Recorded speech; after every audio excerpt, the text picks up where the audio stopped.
Shri major Bandopant तात्या so Jadhav foundation Neral यांच्यातर्फे आज जो माझा सत्कार करण्यात आला त्याच्याबद्दल मी संस्थेचा आभारी आहे. आणि खरोखर मी एवढा मोठा माणूस नाही माझा सत्कार करावा, पण फाउंडेशन जे आहे तर त्यांनी ते केलेलं आहे. आणि जास्त काय मी सांगणार नाही, परंतु संस्थेची जी एकजूट आहे ती अशीच राहावी. आणि त्याच्यासाठी 2 ओळी मी म्हणणार आहे की एक अकेला थक जाएगा मिलकर बोझ उठाना, साथी हाथ बढ़ाना, साथी हाथ बढ़ाना, साथी रे साथी हात बढ़ाना, साथी रे.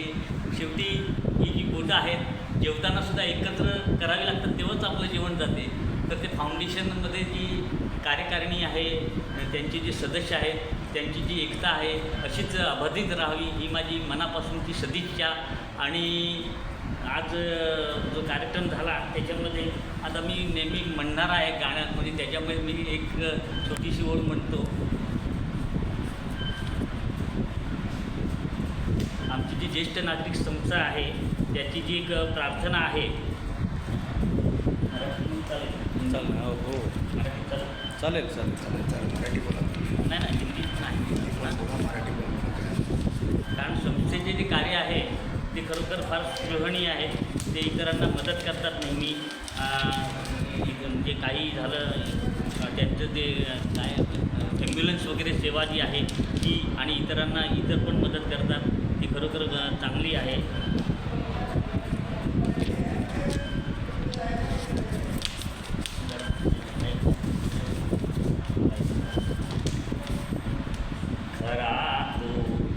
आमच्या संस्थेमध्ये आम्ही गेल्यानंतर पहिला ही प्रार्थना करतो आणि नंतर आमचे सगळे कार्यक्रम चालू होतात. खरा तो एकची धर्म जगाला प्रेम पावे, खरा तो एकची धर्म जगाला प्रेम पावे. जगी जे दीन अतिपतित, जगी जे दीन पद दलित, तयादा ऊन उठवावे, जगाला प्रेम पावे. सदा जे आर्त अतिविकल, जयांना गांधिती सकल, दयादा ऊन हसवावे, जगाला प्रेम पावे.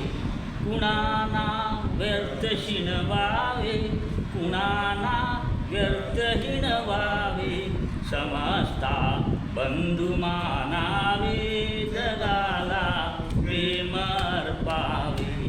प्रभूची लेकरे सारी, तयाला सर्व ही प्यारी, कुणाना तुच्छ लेखावे, जगाला प्रेम पावे. असे हे सार धर्माचे, असे हे सार सत्याचे, परार्था प्राणही घ्यावे, जगाला प्रेम पावे, जगाला प्रेम पावे. म्हणजे जो स्वतःसाठी जगतो तो आहे, पण तो दुसऱ्यासाठी जगतो तो खरा माणूस आहे. आणि माणसाने समाधानाने राहावं. आजच्या ह्याच्यामध्ये एक अजून मी सांगू इच्छितो की सर्वांनी तब्येतीकडे लक्ष द्यावे. हल्ली जी तरुण पिढी आहे ती व्यसनाधीन झालेली आहे, त्यांनी व्यसनापासून दूर राहावे आणि रोजचा व्यायाम करावा, चांगली पुस्तकं वाचावी. कारण मोबाईल संस्कृतीमुळे वाचन संस्कृती फार मागे पडलेली आहे. तर ती खरोखर मी सुद्धा माझं एक वाचनालय चालवतो, फ्रीमध्ये पुस्तकं देतो. माझं ते एक वाक्य आहे, वाचाल तर वाचाल, बडेगा व आगे बडेगा.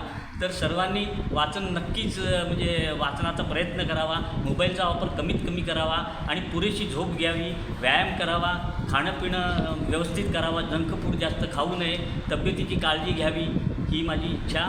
आणि सर्वांना नमस्कार. माझ्या आपल्या संस्थेमध्ये जे मोठे असतील त्यांना मी दंडवत नमस्कार करतो आणि इतरांना सगळ्यांना नमस्कार. माझे बंधू आलेले आहेत त्यांना पण मी नमस्कार करतो.